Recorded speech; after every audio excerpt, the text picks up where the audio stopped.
Bismillahirrahmanirrahim. Бүткүл аламдарды жараткан Аллах Таалага чексиз мактоолор болсун. Дүйнө ахиреттин бактылуулугун көрсөтүп берип кеткен пайгамбарыбыз Мухаммад саллаллаху алейхи вассаламга салам жана салаваттар болсун.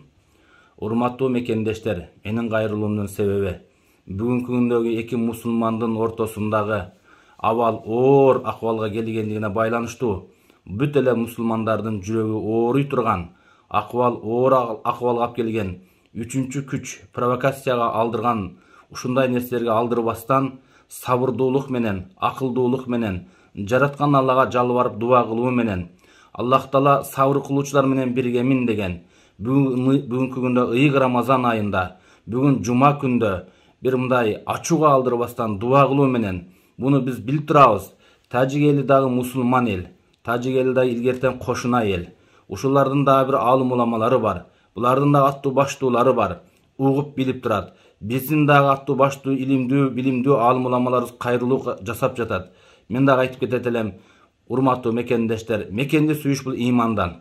Ошо мекенди сүйүшүбүз имандан болгон себептен ушундай оор акыбалдар келген учурда дүйнө ахиреттин бактылуулугун көрсөтүп берип кеткен пайгамбарыбыз Мухаммад алейхиссалам кыйынчылык түшкөндө дароо колун көтөрүп асманга Аллах Таалага жалбарып дуа кылат эле. Мечитке кирип дуа кылат эле. Урматтуу мекендештерим, урматтуу кыргыз элим, урматтуу тажик туугандар, тажик мусулман бир туугандар, келиңиздер шайтан алейхилананын азгырыгына азгырылбастан, провокация кылып жаткандардын азгырыгына азгырылбастан, акылдуулук менен, ушундай бир сергектик менен, ушундай бир Аллага жалбарып дуа кылуу менен, бири-бирибизди туура түшүнүү менен ушул согушту токтотууга себепчи болгондордон болойлук.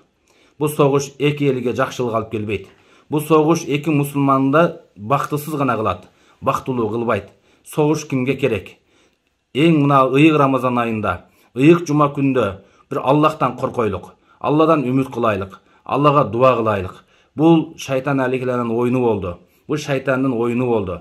Ошого азгырылбастан эки эл биримдикте ынтымакта чечкендин аракетин жасайлы, урматтуу бир тууган мусулман. Бул жерде бири-бирибизге душман эмеспиз. Тарых карыткан, кылым карыткан дос элбиз. Ошон үчүн мен айтып кетет элем, мекендештер, ачууга алдырбайлык, сабыр кылуучулар менен Аллах биргеликте. Ким кыржыл эмес, азыр кыңыр иш кылынган болсо, эртең бир күнү эле билинип калат. Анын жазасын жараткан Аллах Таала берет. Ассаламу алейкум ва рахматуллахи ва баракату. Ынтымак биримдикте болушту Аллах Таала насип кылсын.